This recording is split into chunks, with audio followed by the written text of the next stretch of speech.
Hello everyone, I am Sonu Kumar. इस video में हम बात करने वाले हैं how to build portfolio for doing freelancing. ये पोर्टफोलियो है क्या, what is portfolio, how is it needed, क्यों हमें जरूरत है, पोर्टफोलियो में क्या क्या चीज ऐड करना चाहिए होता है, पोर्टफोलियो कहाँ से बिल्ड करना चाहिए और पोर्टफोलियो में क्या चीज हमें ऐड करना मैंडेटरी होता है और क्या चीज अगर जो हम ऐड नहीं करेंगे तो भी काम चल जाएगा। तो ये सारी क्वेश्चंस का आज आंसर हम करने वाले हैं। आज की ये वीडियो उन सभी के लिए इम्पोर्टेंट होने वाली है जो या तो अभी जस्ट फ्रीलांसिंग करना स्टार्ट किया है या फिर जो अभी स्टार्ट करने के लिए फ्रीलांसिंग सोच रहे हैं। तो उन सभी के लिए वीडियो ये बहुत ही इंपॉर्टेंट होने वाली है। आप चाहे किसी भी नीच से हो, चाहे वो आप वीडियो एडिटिंग करते हो, चाहे आप ग्राफिक डिजाइनिंग करते हो, चाहे आप कंटेंट राइटिंग हो, चाहे आप कॉपी राइटर हो, चाहे आप जो है सोशल मीडिया मार्केटर हो, चाहे इन्फ्लुएंस मार्केटर हो, चाहे आप और भी बहुत सारे नीश हैं, उनमें से कोई सा भी नीश में हो, तो आज आप सभी के लिए इम्पोर्टेंट होने वाली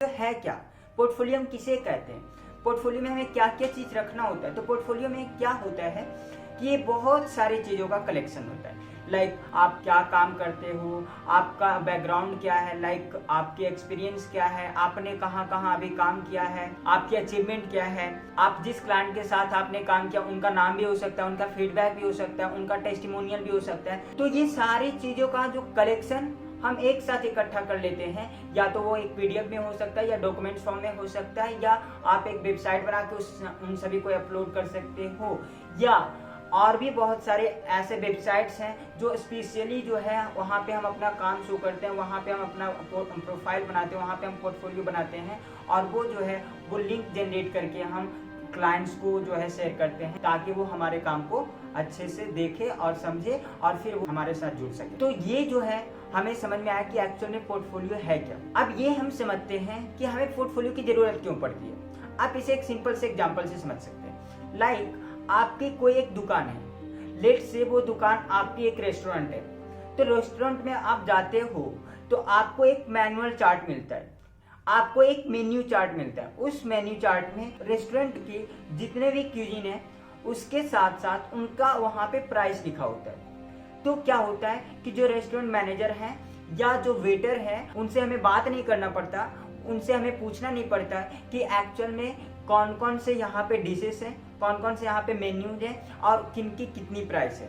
इससे क्या होता है हमारी टाइम भी बचती है और वो क्या होता है हम एक दूसरे से ज्यादा हम वो इकट्ठा भी नहीं होते। क्या होगा सोचो कि एक साथ सारे इकट्ठा हो जाएंगे। सेम वैसे ही डिट्टो हमारी जो पोर्टफोलियो है ना वही मेन्यू चार्ट का काम करता है, जैसे होटल में काम करता है या रेस्टोरेंट में काम करता है या ढाबा में जो काम करता है मेन्यू चार्ट, वैसे ही हमारी पोर्टफोलियो भी जो है मैं किसी क्लाइंट के लिए काम करता है। तो इससे क्या होता है हम जैसे ही अगर जो हमें क्लाइंट को अप्रोच करना है या क्लाइंट हमें अप्रोच करना है तो हम अपनी पोर्टफोलियो उनके साथ शेयर करें। वो पोर्टफोलियो में हमारी सारी चिट्ठा पर्चा रहेगा कि आप क्या क्या करते हो, आपका नाम क्या है, आप जो है कौन कौन से सर्विसेज देते हो, आपकी प्राइमरी सर्विस क्या है, ये सारी चीज, आपने किस क्लाइंट के साथ काम किया है, आपकी जो है क्या एक्सपीरियंस है। तो ये सभी चीज जो है हम उनके साथ एक सिंपल लिंक के साथ शेयर कर सकते, जिससे क्या होगा हमें उनको मैन्युअली बताना भी नहीं पड़ेगा और उससे ना तो हमारी टाइम वेस्ट होगी ना उनकी टाइम वेस्ट होगी। अगर जो उनको पसंद आएगा तो वो हमसे डील करेंगे, अगर जो पसंद नहीं आएगा तो कोई दिक्कत नहीं, बट हमारी टाइम तो नहीं गई ना।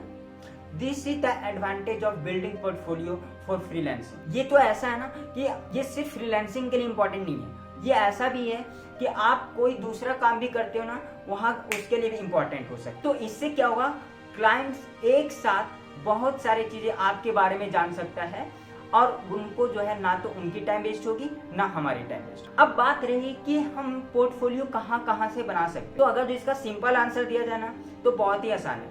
आप चाहे एक सिंपल वर्ड पे बना सकते हैं, चाहे आप जो है गूगल डॉक्यूमेंट से बना सकते हैं, चाहे आप और भी बहुत सारे अलग अलग सॉफ्टवेयर हैं। अब हम उन्हीं सॉफ्टवेयर की बात करने वाले, क्योंकि वो जो हम वर्ड और जो डॉक्यूमेंट्स या पीडीएफ या हम गूगल ड्राइव में बनाते हैं ना वो हमारा इंटरेस्टिंग उतना नहीं होता, वो प्रोफेशनलिज्म हमारा लाता नहीं। तो हम क्या करेंगे ना उसे बहुत अच्छे से बनाएंगे, क्योंकि यही आपकी जो है मार्केटिंग है, यही आपकी ब्रांडिंग है, यही आपको बताएगा कि आपकी एक्चुअल में क्या उसमें हैसियत है। तो जो ये हमारा वेबसाइट्स है लाइक जो मैंने बताया पीडीएफ और जो गूगल ड्राइव छोड़ करके उनमें जो प्लेटफॉर्म्स है बहुत सारे, वो अलग अलग प्लेटफॉर्म के लिए मतलब क्या अलग अलग फील्ड्स के लिए अलग अलग प्लेटफॉर्म है। जैसे अगर जो ग्राफिक डिजाइनिंग के लिए बात की जाए तो विहांस हो गया, ड्रिबल हो गया, कोरोफ्लॉट हो गया, पिन इंटरेस्ट हो गया। तो ये सारे प्लेटफॉर्म जो है वो हमारा किसके लिए है? ग्राफिक डिजाइनिंग के लिए। उसी तरीके से अगर जो आप वीडियो एडिटिंग में आप जाना चाहते हैं तो वीडियो एडिटिंग के लिए जो हमारा प्लेटफॉर्म है वो आप Vimeo, इवन आप डायरेक्ट जो है यूट्यूब पे जो है आप शेयर कर सकते हो अपना चैनल बना करके एज अ प्राइवेटली। बिकॉज अगर जो आप पब्लिकली उसे पब्लिश करोगे तो हर कोई देख सकते हैं, बट अगर जो आपकी ये चाहत है कि मैं ना सिर्फ कुछ ही लोगों को दिखाऊं तो आप पब्लिकली ना करके आप जो है उसे प्राइवेटली पब्लिश करके आप लिंक जनरेट करके वहां से आप शेयर कर सकते हैं अपने क्लाइंट्स के पास। उसी तरीके से अगर जो आप कंटेंट राइटिंग करना चाहते हैं तो उसमें पोर्टफोलियो बनाने का सबसे आसान तरीका है मीडियम।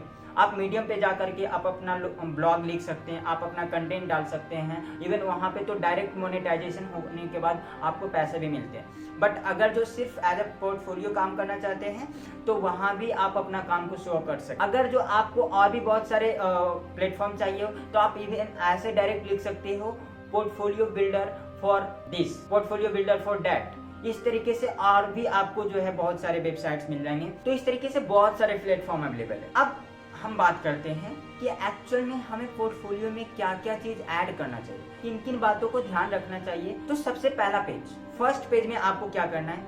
सबसे पहले अबाउट योरसेल्फ। आप सबसे पहले आप लिखोगे खुद के बारे में, but don't talk too much about yourself. वो जो भी आप बोलोगे वो आपका बिजनेस से रिलेटेड होना चाहिए। मतलब जैसे अगर जो मैं एग्जांपल, आई लव बुक, आपकी पर्सनल चॉइस, पर्सनल इंटरेस्ट से उनसे कोई लेना देना नहीं। आप बुक रीड करने का मतलब आपकी बिजनेस से रिलेट होना चाहिए। मतलब अगर जो मैं बुक रीड करता हूँ तो इसका मतलब कि क्या मैं बुक से रिलेटेड कोई बिजनेस कर रहा हूँ, तो वैसे ही जो है होना चाहिए। तो ये ध्यान रखना है कि जो भी आप योरसेल्फ में डालोगे, अबाउट में डालोगे, वो आपका बिजनेस से रिलेटेड होना चाहिए। ज्यादा आप ये नहीं कि मैं कॉफी पीता हूँ, ये चाय पीता हूँ, ये आई लव टी, इस तरीके। अगर जो आप टी कॉफी के बारे में भी बताना चाहते हो तो should be linked through the your business. फिर इस फर्स्ट पेज में आप हु यू आर, आप कौन हो। उसके बाद आप ये लिख सकते हो what kind of you do business, आप किस तरीके के बिजनेस करते हो। तो ये आपकी फर्स्ट पेज में क्या क्या लिखना है?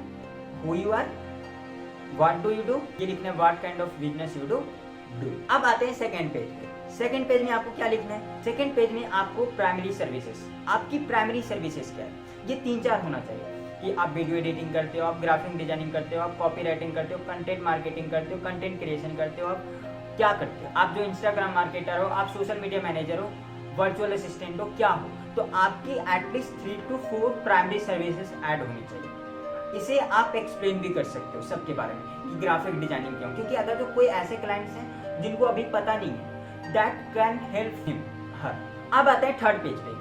थर्ड पेज में आपको सैंपल ऑफ योर वर्क, आप अपने काम की, अपने प्रोजेक्ट की, आप जो भी निश में हो उसका सैंपल ऐड होना चाहिए। जैसे आप अगर जो वीडियो एडिटिंग करते हो तो आप वीडियो, जैसे मैंने बताया कि वीडियो के लिए आपको कहाँ जाना है? Vimeo पे। उसी तरीके से आपको ग्राफिक डिजाइनिंग के लिए कहाँ जाना है? ड्रिबल पे।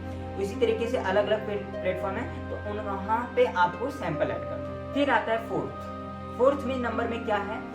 आप अपने रिजल्ट्स को शो कीजिए। अगर जो आप नए हो कोई इशू नहीं है, फिर भी आप ये ट्राई कीजिए कि आपने अभी तक जो भी खुद के लिए काम किया है, या लाइक आपने कोई फैमिली मेंबर के लिए काम किया है, या कोई आपके जान पहचान के लिए कोई काम किया, तो उनके से आप फीडबैक मांग सकते हैं। उनका जो है बिफोर और आफ्टर करके आप शो कर सकते हो कि पहले ये था अब ये हो गया, पहले इतना फॉलोअर था अब इतना फॉलोअर, पहले उनकी ग्राफिक्स ये थी अब ग्राफिक्स ये।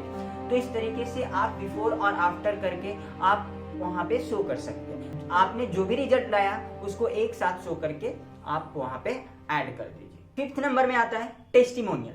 Testimonial is very important. अगर जो आपने पहले काम किया है तो टेस्टिमोनियल हो सकता है, बिकॉज आपने जो है अपने क्लाइंट से कुछ तो फीडबैक मांगा होगा, तो आप वहाँ पे टेस्टिमोनियल भी ऐड कर सकते हैं। सिक्स्थ नंबर पे आता है रिकमेंडेड सर्विस। आप अपने तरफ से आप उन क्लाइंट्स के लिए, अलग अलग क्लाइंट्स के लिए हो सकता है कि अलग अलग सर्विसेज आप रिकमेंड करो। लाइक अगर जो मान लो किन्हीं का जो है कुछ ऐसा बिजनेस है जो जिनको वीडियो पे काम करना है, तो उनको वीडियो एडिटिंग से रिलेटेड आप सर्विसेज रिकमेंड कर सकते हो। कोई अगर जो जिनको बिजनेस स्केल करना है तो वहाँ पे digital marketing, social media marketing, ये सारे आप वहाँ पे रिकमेंड कर सकते हैं। तो अलग अलग क्लाइंट्स के लिए अलग अलग रिकमेंडेशन हो सकती है। तो आप अपने तरफ से अकॉर्डिंग टू द कन्वर्सेशन जो आपने पहले बात करी है उसके अनुसार आप उनको रिकमेंड कीजिए कि ये सर्विसेज आपके लिए अच्छा होने वाला है, ये सर्विसेज आपके बिजनेस को बूस्ट करने वाला है। एंड द लास्ट 7th, ये बहुत ही इंपॉर्टेंट है। आपने सब कुछ किया, सब कुछ अच्छे से किया, लेकिन अगर जो आपने कॉन्टैक्ट इन्फॉर्मेशन ही नहीं डालोगे तो किसको कॉन्टैक्ट करेंगे? तो सबसे इम्पॉर्टेंट ये है कॉन्टैक्ट इन्फॉर्मेशन। आप वो कॉन्टैक्ट इन्फॉर्मेशन दो जिनसे आपको डायरेक्ट कॉन्टैक्ट किया जा सकता है। लाइक आप अपना कॉन्टैक्ट नंबर दे सकते हो, आप ईमेल दे सकते हो, आप अपना व्हाट्सएप नंबर दे सकते हो, या और भी जो जिस पे आपको कंफर्टेबल लगता है, जिस पे आप ज़्यादा एक्टिव रहते हो, उन्हें आपको ऐड करना होगा अपनी पोर्टफोलियो। तो आज हमने ये सीखा कि किस तरीके से हमें पूरी पोर्टफोलियो को बिल्ड करनी चाहिए, और वो हमें पता है कि कितना ही इम्पोर्टेंट होता है पोर्टफोलियो किसी भी बिजनेस के लिए, या खास करके हम जैसे फ्रीलांसर के। तो ये जो है इस पे टाइम दे सकते हो, इसमें कोई जल्दीबाजी करने की जरूरत नहीं है, आपको इस पे टाइम देना ही है। बिकॉज आप सिर्फ काम करते रह जाओगे, आप अगर जो पोर्टफोलियो पे काम नहीं करोगे तो आप दिखाओगे क्या, और जब आप दिखाओगे नहीं तो आपके पास क्लाइंट्स कहाँ से आएंगे। तो आपको सबसे इम्पोर्टेंट चीज़ है कि आप काम तो करो, काम में एक्सपर्ट बनो, आप उस पर प्रैक्टिस करो, बट उसके साथ साथ आपको जो है पोर्टफोलियो बनाने की ज़रूरत है। तो आप कमेंट में डाल सकते हैं कि आप जो है किस प्रोजेक्ट पे या किस नीश पे आप काम करते हो, और क्या ये वीडियो आपके लिए इम्पोर्टेंट होने वाली है। अगर जो अच्छा लगा तो आप कमेंट जरूर करिएगा। Sonu Kumar signing off.